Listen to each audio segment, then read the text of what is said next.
Kuma mwaka wa 2012 kambuni ya ndege ya Kenya Airways ikoretwo ikigerera makumbi-ini maritu ma kimbeca na kuria ikoretwo igithondeka hathara nene ona thengia wa mageria maingi ma thirikari ma kumiukiria.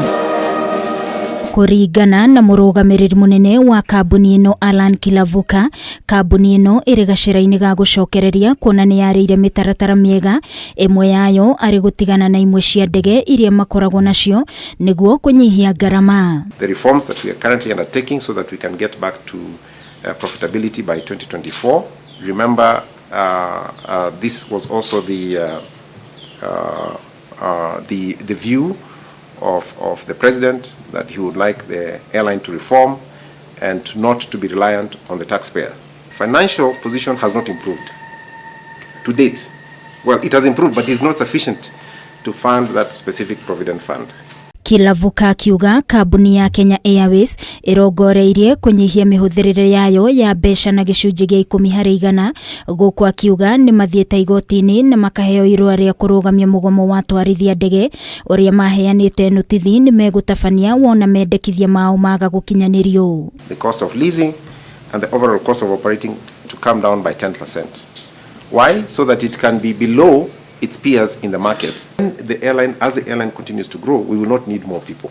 So that instead of sending people home, we reduce the number of people that we're hiring. Maya mokite thutha wa atwarithia ya ndege a kambuni ya Kenya Airways na aria mari rungu rwa kiama gia Kalpa kuga ni megutabania mugomo wao uria maheanite notithi ya thiku 14 iria irathira rucio thutha wa ngirimiti yao kwaga gukinyanirio. Kilavuka has not made any meaningful attempt to address our unresolved issues.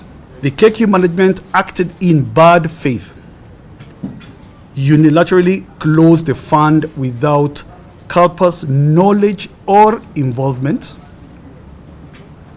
hence effectively stopping contributions from both parties.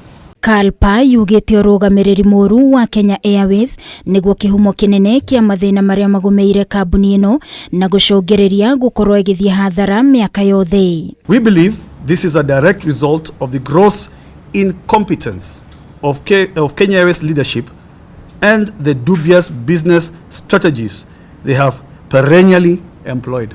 Hari maumirira ma kigina kia mieri 6 Kenya Airways yathire hathara ya shiringi bilioni 9.9 kumana na kiria yaugire ni thogora wa iguru wa maguta ma ndege. Ngiribotera Kameme TV ni njitagwo Wangui wa Mwiruri.